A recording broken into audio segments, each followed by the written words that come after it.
Sir Jaganmohan Reddy గారు 157 అంటున్నారు, పక్కాగా వస్తాయి అంటున్నారు. అలాగే చంద్రబాబు నాయుడు గారు వాళ్ళ కూటమి నేతలు అయితే 130 నుంచి 140, 145 వరకు వచ్చే అవకాశం ఉందని వాళ్ళు చెప్తూ ఉన్నారు. సో ఈ సినేరియో చూసిన తర్వాత మీరు ఎవరు టీడీపీ పార్టీ వచ్చే అవకాశం ఉందని భావిస్తున్నారా, వైసీపీ పార్టీ వచ్చే అవకాశం ఉందని భావిస్తున్నారా? ఇదంతా ఏంటంటే మనకు ఈ 2026 సంవత్సరంలో ఈ డీనోటిఫికేషన్ అయ్యి మళ్ళీ అన్ని అసెంబ్లీలు ఇవన్నీ పెరగబోతున్నాయి. ఐ థింక్ వీళ్ళిద్దరూ ఆ సంఖ్య గురించి మాట్లాడుతున్నారు అనుకుంటా. ఓకే, 2026 వచ్చే పరిస్థితిని వీళ్ళు ఇప్పుడే అజ్యూమ్ చేసుకుంటారు. మాకు 170, వీళ్ళకి 133 ఎంతో కలిపి ఆ విధంగా అనుకుంటున్నారు అనుకుంటా. ఉన్నవి మనం 175, ఇందులోనే మనకు తిరగాలి. అవునండి, ఇందులోనే తిరగాలి మనకు. కాబట్టి ప్రతి ఒక్క నేత కూడా ఆ విధంగా క్లెయిమ్ చేస్తాడు, అంతే. There is no doubt. ఎందుకంటే మా పార్టీ గెలుస్తుందని అంటాం, వాళ్ళ పార్టీ వాళ్ళు గెలుస్తుందంటాం, వాళ్ళ పార్టీ. ఎందుకంటే క్యాడర్ యొక్క ఉత్సాహాన్ని, ఆత్మస్థైర్యాన్ని కోల్పోకుండా దాన్ని పెట్టాల్సిన లీడర్ భూమిక. సో ఆ విధంగా చేసుకుంటూ పోతుంటే సో వాళ్ళ ఎనీవే 4th తెలిసిపోతుంది మనకి. అంటే మీరు ఎవరు అవకాశం ఉందని భావిస్తున్నారు సార్? ఏది ఇప్పుడు ఏంటంటే ఒక 2 నుంచి 2.5% ఓటింగ్ పెరిగింది. టీడీపీ వాళ్ళు ఏమంటున్నారు, ఈ పెరిగిన ఓటు మాదే అంటున్నారు.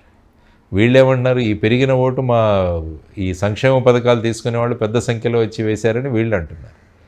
అంటే అల్టిమేట్గా ఈ సీక్రెసీ ఆఫ్ ఓటింగ్ వల్ల దాన్ని అష్యూమ్ చేసుకోండి. కాబట్టి June 1న వెస్ట్ బెంగాల్లో ఎలక్షన్స్ అయిన తర్వాత మొదలవుతాయి.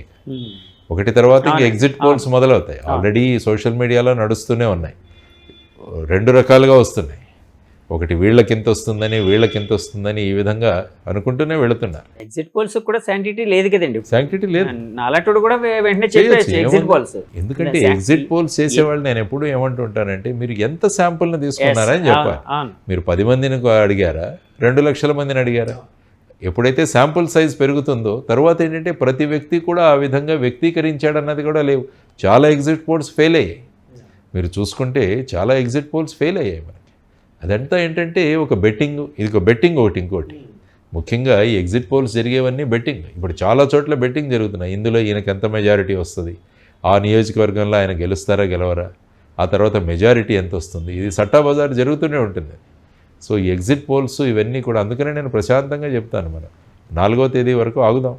ఎందుకు ఆల్రెడీ మన భవిష్యత్ ఏదైతే ఉందో అందులో మనకు బంధించబడింది. ఇప్పుడు ఐపీఎల్ బెట్టింగ్స్, క్రికెట్ మ్యాచ్లు బెట్టింగ్స్, ఇంకో బెట్టింగ్లు జరిగితే వాళ్ళ నుంచి ఫ్రేమ్ చేయడానికి, పట్టుకోవడానికి ట్రై చేస్తాము, ఫ్రేమ్ చేస్తాము, చార్జ్ షీట్ అంతా వేస్తాము, వాళ్ళని జైలుకి పంపిస్తారు.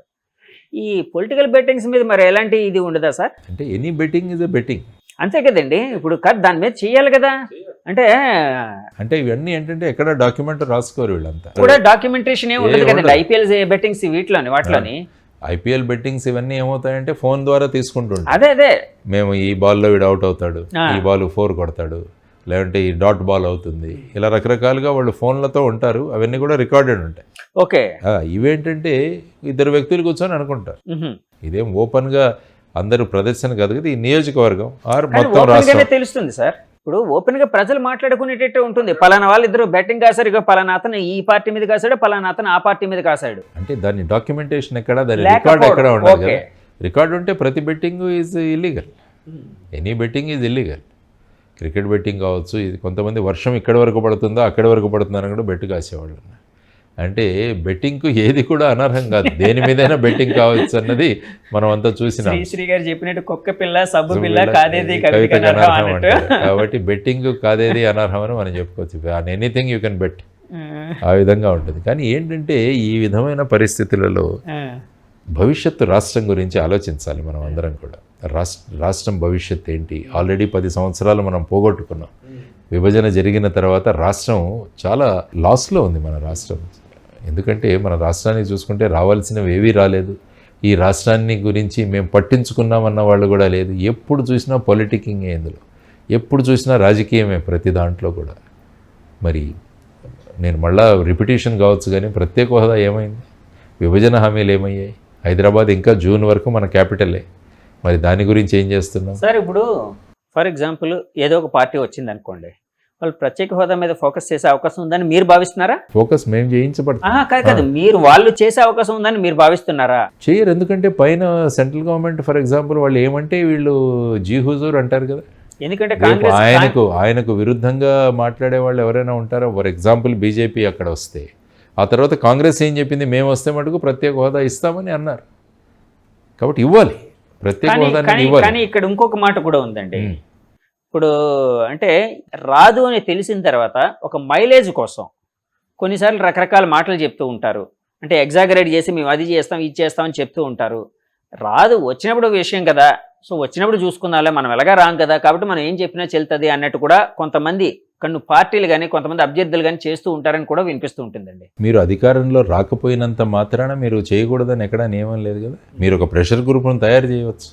మా ప్రత్యేక హోదా సాధన సమితి మళ్ళీ మేము మొదలుపెట్టాం ఈ విషయాన్ని. మా ప్రయత్నం జరుగుతూనే ఉంటుంది, ఏ పార్టీ వచ్చినా కూడా, irrespective of the party. Srinivas గారు నేను కూడా ఉన్నాను, వారి అధ్యక్షత నేను సెక్రటరీగా ఉన్నాను. దాంట్లో మేము మా పోరాటం స్టార్ట్ చేసాం, జరుగుతున్నాయి ఈ విధానాలు జరుగుతూనే ఉన్నాయి. రాష్ట్రానికి ప్రత్యేక హోదా ఎందుకు తీసుకురారని వీళ్ళందరినీ అడుగుదాం. అందుకనే అంటున్నాను, అసెంబ్లీలో ఒక ఇండిపెండెంట్ వాయిస్ అవసరం. రెండు పార్టీలను సమన్వయం చేసి అందరం కలిసి వెళదాం పదండి ప్రధానమంత్రి దగ్గరికి అని మాట్లాడేవాళ్ళు కావాలి ఇక్కడ. లేకుంటే ఏమంటారు, మన రాష్ట్రంలో ప్రధానమైన సమస్య ఏమైందంటే క్రెడిట్ ఎవరికి వస్తుంది అన్నది ప్రధానమైన సమస్య. ఇప్పుడు ప్రత్యేక హోదా వీళ్ళు తెచ్చేస్తే రేపు వీళ్ళ పొలిటికల్ మైలేజ్ పెరుగుతుంది కాబట్టి దాన్ని మనం ఆపేయాలి. ఇప్పుడు మనం ఇక్కడ కూడా చూసాం, పార్లమెంట్లో కూడా ఒక అభ్యర్థి మాట్లాడుతుంటే ఇంకొక అభ్యర్థి వాళ్ళని డిస్టర్బ్ చేయడం, అది కేవలం మన రాష్ట్రం వాళ్ళ ఎంపీల్లోనే చూస్తాం. మిగతా ఏ రాష్ట్ర ఎంపీలు వాళ్ళ రాష్ట్ర ఎంపీ మాట్లాడుతుంటే వాళ్ళు కూడా మాట్లాడుతుంటారు, సపోర్ట్ చేస్తుంటారు. మన దగ్గర చూడండి, ఎంపీలు మాట్లాడుతుంటే ఎంత దారుణం అంటే, మనం we have become a laughing stock.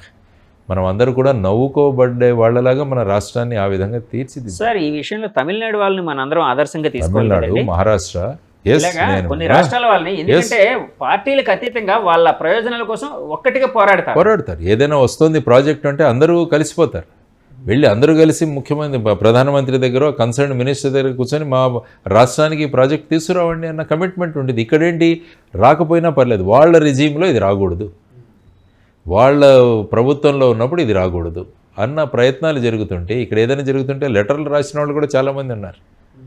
ఏదైనా ఒక ప్రాజెక్ట్ వస్తుంటే ఈ ప్రాజెక్టు రానివ్వకూడదని లెటర్లు రాసిన ఉదాహరణలు కూడా మన దగ్గర చాలా ఉన్నాయి సార్. ఉన్నాయి. ఈ ప్రాజెక్ట్ రాకూడదు, ఈ విధంగా అవ్వకూడదు అన్నవి వీళ్ళే ఒక కల్పన చేస్తూ చాలా విషయాలు జరిగాయి మన దగ్గర. దానివల్ల ఏమవుతుందంటే చూడండి, రేపు వచ్చే 5 సంవత్సరాలు కూడా చాలా ముఖ్యమైన పీరియడ్ ఆంధ్రప్రదేశ్కి, ఈ వచ్చే 5 సంవత్సరాలు. కాబట్టి నా ఉద్దేశం ఏంటంటే, ఎలక్షన్ రిజల్ట్స్ ఏవైనా రానివ్వండి, అందరం కలిసికట్టుగా పోరాడదాం రాష్ట్రం కోసం. ఎవరు ప్రభుత్వం ఏర్పాటు చేసినా, ఎవరు ప్రతిపక్షంలో ఉన్నా కూడా అందరం కలిసి రాష్ట్రం కోసం ఒక 5 సంవత్సరాలు మనం పాటుపడదాం. అందరం ఒక మోడల్గా, ఒక నమూనాగా, ఒక ఆదర్శమైన రాష్ట్రంగా మళ్ళా తయారు చేయడానికి మనం ప్రయత్నం. మీ కక్షలు, కార్పణ్యాలు ఇవన్నీ పక్కన పెట్టండి, రివెంజ్ పాలిటిక్స్ పక్కన పెట్టండి, అవన్నీ పక్కన పెట్టి అందరం కలిసి పనిచేద్దామన్న ఒక కాన్సెప్ట్ కోసమే జై భారత్ నేషనల్ పార్టీ ప్రయత్నిస్తుంది. ఒక అనుసంధానకర్తగా ఉండాలి అని చెప్పేసి మేమంతా కోరుకుంటున్నాం. అందరం కలిసి పోరాడదాం. సార్ ఇప్పుడు అందరూ కలిసి పోరాడాలి అని మీ ఆశయం ఏదైతే ఉందో చాలా గొప్పది, బాగుంది. కానీ ఈ ఆశయాన్ని రాజకీయ పార్టీల్లో రావాలి కదండి. ఇప్పుడు పోరాడాలి అంటే రాజకీయ నాయకులందరూ కలవగలగాలి. ఫస్ట్ ఆఫ్ ఆల్ పార్టీలు కలవగలగాలి, ఒకే తాటి మీదకి రాగలగాలి, ఒకే డయాస్ని పంచుకునే వేదిక, పంచుకునే విషయం ఉండాలి.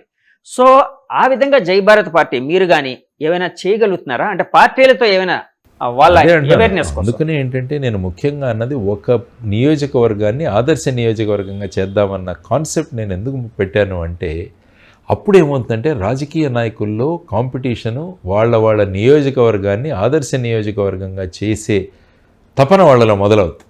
ఇప్పుడు మేమంటారు, ఫర్ ఎగ్జాంపుల్ నేను రేపు ఎమ్మెల్యే అయితే మా ఉత్తర నియోజకవర్గాన్ని నా శాయశక్తిలో నేను ప్రయత్నిస్తాను బెస్ట్ నియోజకవర్గంగా చేయడానికి. 34 పాయింట్లలో నేను ప్రతి 3 నెలలకి నా ప్రోగ్రెస్ రిపోర్ట్ పంపిస్తానని కూడా చెప్పాను ప్రజలకి.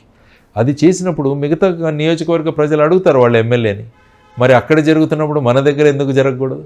అప్పుడు ఏముందంటే ఎమ్మెల్యేల మధ్య అభివృద్ధి అన్న కాన్సెప్ట్ అన్నది మొదలవుతుంది. కాబట్టి మా ప్రతి నియోజకవర్గాన్ని ఎమ్మెల్యే ఉత్తమ నియోజకవర్గంగా, మోడల్ కాన్స్టిట్యుయెన్సీగా తయారు చేయాలని ఓటర్లు కోరుకోవడం మొదలు పెడతారు. అప్పుడేమవుతుంది, ఒక 175 ఆదర్శ నియోజకవర్గాలు ఏర్పడితే ఒక ఆదర్శ రాష్ట్రం ఏర్పడుతుంది. కాబట్టి ఎక్కడో ఒక చోట దాన్ని అంకురార్పణ జరగాలి అన్నది నేను అంటాను. సో ఆ ఇనిషియేషన్ చేయాలన్నది. అప్పుడేమవుతుందంటే వీళ్ళలో సఖ్యత వస్తుంది, అరే మనం కూడా డెవలప్ చేద్దాం, మనం కూడా డెవలప్ చేద్దాం. రేపు అసెంబ్లీలో జరిగే చర్చల్లో కూడా ఎమ్మెల్యేలు ఏమంటారు, మాకు ఫండ్స్ ఇవ్వండి, మాకు ఫండ్స్ ఇవ్వండి, ఈ విధంగా చేయండి, సెంటర్ నుంచి ఫండ్స్ తీసుకొద్దాం, ఈ విధమైన కన్స్ట్రక్టివ్ డిస్కషన్ అవుతుంది. కానీ ఇప్పటిలాగా వీళ్ళని తిట్టుకోవడం, వాళ్ళు డిస్ట్రక్టివ్, అంతా డిస్ట్రక్టివ్, ఒకరినొకరు అనరాని మాటలు తిట్టుకోవడం, అన్పార్లమెంటరీ లాంగ్వేజ్ యూజ్ చేయడం, వాటి వల్ల సమాజం మీద, యువతరం మీద ఏ ప్రభావం. ఇప్పుడు చూడండి, ఎవరైనా యువతరం మాట్లాడుకుంటున్నప్పుడు కూడా వాళ్ళ మాటలు వింటుంటే ఏమవుతుందంటే అసెంబ్లీలోనే అలా మాట్లాడుకుంటున్నారు కదా అన్నది వాళ్ళు చెప్పే ఉదాహరణలు. కాబట్టి మనం ఒక జనరేషన్ పోగొట్టుకుంటాం. వల్గర్ లాంగ్వేజ్ మాట్లాడుకోవడం హోదాగా తయారైపోయింది. ఎవరి కన్సర్న్ పట్టించుకోవడం పెద్ద హోదాగా అయిపోయింది. సో ఆ విధమైన పరిస్థితులను మార్చాలి మనం. ఎందుకంటే రాష్ట్ర హితం మనకు చాలా ముఖ్యం. ఎంతోమంది పిల్లలు చదువుకుంటున్నారు, ఎంతోమంది డిగ్రీలు, ఎంబీఏలు చేసి బయటకు వస్తున్నారు. వాళ్ళందరికీ ఉపాధి కల్పించలేకపోతున్నాం మనం. దాన్ని కల్పించకపోగా మనం ఒకరి మధ్య ఈ విధంగా డివైడేషన్లు పెట్టుకొని రాష్ట్రానికి పెట్టుబడులు రాకుండా చేసుకుంటూ మనం రాష్ట్రాన్ని ఎక్కడికి తీసుకెళ్తున్నాం ఆలోచించాలి. దానికోసమే అందరినీ అనుసంధానం చేయాలి. జై భారత్ నేషనల్ పార్టీ భూమిక ఇదే ఉంటుంది. రేపు ఎన్నికల కౌంటింగ్ అయిన తర్వాత కూడా జై భారత్ నేషనల్ పార్టీ రాష్ట్రం కోసం ఏ విధంగా రాష్ట్రాన్ని అభివృద్ధి చేయాలన్నది అందరిలో సమన్వయం తీసుకోవడానికి ప్రయత్నిస్తుంది మా పార్టీ. సమన్వయం ఏ విధంగా ఉంటుందండి? అంటే ఫర్ ఎగ్జాంపుల్ మీరు ఒక సమస్య మీద పోరాడదామా, లేకపోతే జనంలో అవేర్నెస్, లేకపోతే రాజకీయ నాయకులు అవేర్నెస్ ప్రకటిద్దామని అనుకున్నారు అనుకోండి, అక్కడ ఎమ్మెల్యే, ప్రతిపక్ష ఎమ్మెల్యే అంటే ప్రతిపక్ష క్యాండిడేట్ వాళ్ళందరి దగ్గరికి వెళ్ళి చెప్తారండి. అందరు వెళ్ళి చేద్దామంట. ఇది మనం క్రెడిట్ కాదు, అందరూ ఆహ్వానిస్తాం కదా, అదే కాన్సెప్ట్. కానీ క్రెడిట్ అంతా మీకు వస్తుందని అనుకుంటే వాళ్ళు, నాకు క్రెడిటే వద్దు, మీరే తీసుకోండి క్రెడిట్. మీరు అన్నారు కదా క్రెడిట్ పాలిటిక్స్, క్రెడిట్ వద్దు. క్రెడిట్ మన నియోజకవర్గానికి రానివ్వండి, క్రెడిట్ మన ప్రజలకు వెళ్ళనివ్వండి, ప్రజలు అభివృద్ధి చెందని. ఈ క్రెడిట్ అనే రాష్ట్రాన్ని ఈ విధంగా డెబిట్లో పెట్టాం, డెబిట్ పెట్టేసాం, రాష్ట్రం డెట్లో చేసేసాం, మనం రాష్ట్రం అప్పుల పాలు చేసేసాం. కాబట్టి వీటన్నిటి గురించి ఆలోచిద్దాం, కన్స్ట్రక్టివ్ డిస్కషన్లు తీసుకొద్దాం, పబ్లిక్గా చర్చిద్దాం అన్ని విషయాలు. సో ఈ విధంగా మార్పు రాజకీయాలు తీసుకురావడానికి మేము ప్రయత్నిస్తాం ఖచ్చితంగా.